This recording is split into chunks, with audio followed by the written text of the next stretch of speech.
Inspector साहेब या ठिकाणी बसलेले आहेत.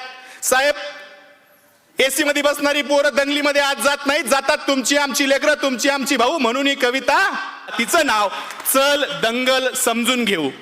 आदेश आले, अफवा आल्या, रंगीबिरंगी झेंडे आले, दगडासोबत धोंडे आले, कळपा कळपा न गेंडे आले, धर्मासाठी कडवे आले, मतांसाठी भडवे आले.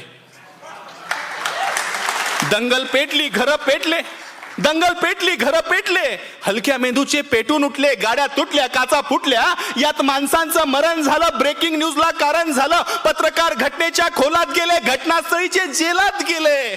त्यांना जामीन द्यायला आलं कोण? झेंड्यावाले का धर्मावाले? आले माय बाप आणि भाऊ. चल दंगल समजून घेऊ, खरं खोटं तपासून पाहू.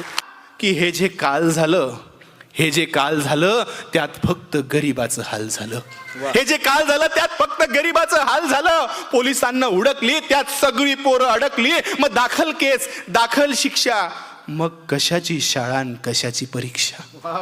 मग पोलीस स्टेशनात गाड्या आला, दंगल पेटवणारा भाड्या आला, त्यांची आपापसात मीटिंग झाली, आतल्या आत सेटिंग झाली, पैशानं कोंडी फुटली, पुढाऱ्यांची पोरं सुटली.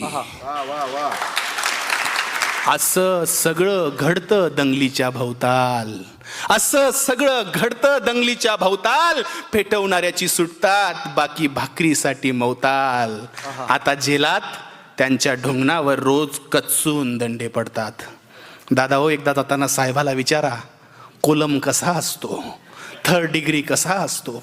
आता त्यांच्या ढुंगणावर जेलात रोज कचून दंडे पडतात. पेटवणाऱ्याची सुटली, बाकी सालोसाल सडतात. असं सगळं दंगलीमध्ये होत असतं भाऊ. चल दंगल समजून घेऊ, खरं खोटं तपासून पाहू.